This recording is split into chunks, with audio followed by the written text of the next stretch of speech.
têtu comme une mule.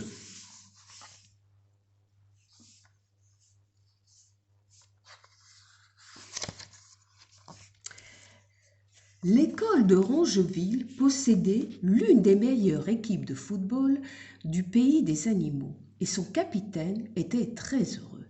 Jusqu'au jour où Lily, la mule, rejoignit son équipe.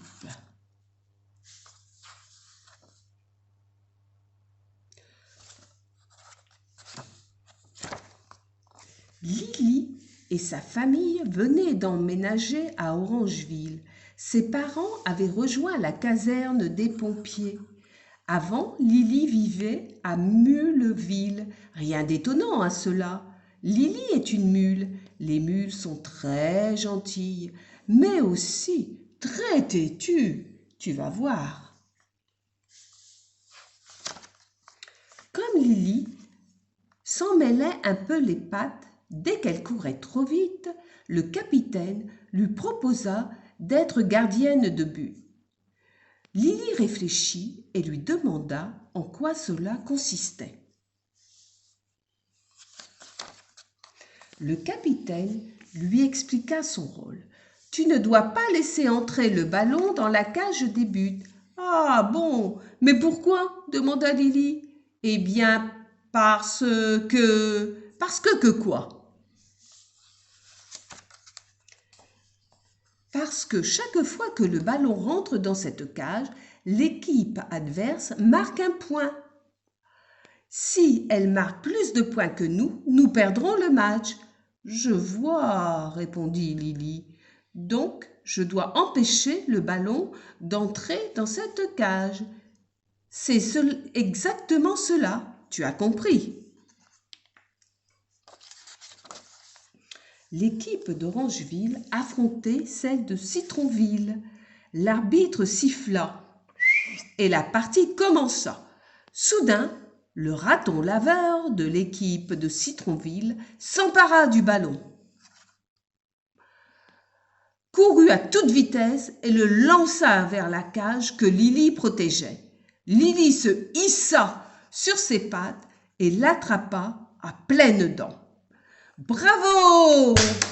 crièrent tous les joueurs de son équipe qui ne s'attendaient pas à ce que Lily joue aussi bien. Lily leur fit un grand sourire, tout en gardant le ballon entre ses dents, ce qui n'était pas si facile que ça.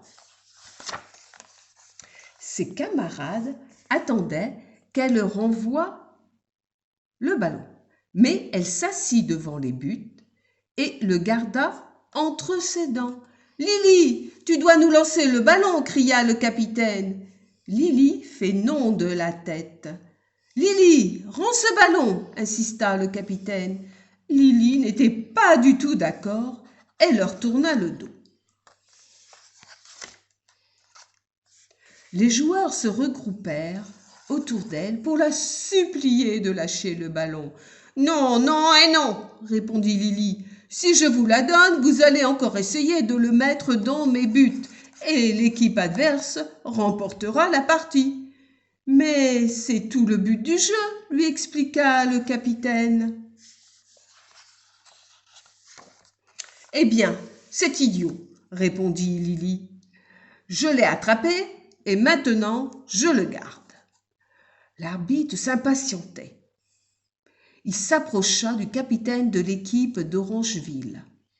« Alors, on continue la partie, oui ou non ?» demanda-t-il en trépignant. « C'est que Lily est très têtue. Elle ne veut pas nous rendre le ballon, » lui répondit-il. L'arbitre alla voir Lily et lui dit en levant la tête. « Oh là là, tu as vu le bel oiseau qui passe dans le ciel ?» Distraite, Lily leva les yeux et l'arbitre en profita pour lui reprendre le ballon. « Il n'y avait pas d'oiseau !» protesta Lily. « Si, mentit l'arbitre qui remit le ballon au capitaine. « Bon, on continue la partie maintenant. » Le jeu reprit. Tout le monde craignait que Lily s'empare du ballon et à cause de cela, l'équipe de Citronville n'osait pas s'approcher d'elle. Ce jour-là, l'école d'Orangeville remporta la partie. Mais l'arbitre n'était pas content. On ne pouvait pas continuer comme ça. Le capitaine proposa à Lily de rejoindre l'équipe de basket. Au basket, il n'y avait pas de but à garder, juste un panier troué dans lequel il fallait empêcher l'équipe adverse de faire passer la balle. Lily fut d'accord.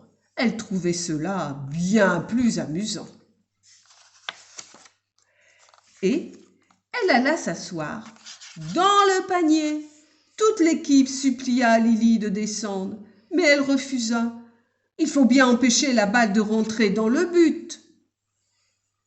N'est-ce pas? Dit-elle en souriant. Depuis l'arrivée de Lily à l'école d'Orangeville, lorsque quelqu'un s'obstine, on lui dit qu'il est têtu comme une mule. Tu comprends pourquoi maintenant? Voilà, l'histoire est terminée. As-tu compris? Têtu comme une nulle, ça veut dire refuser de changer d'avis. Au revoir les enfants. Bye bye.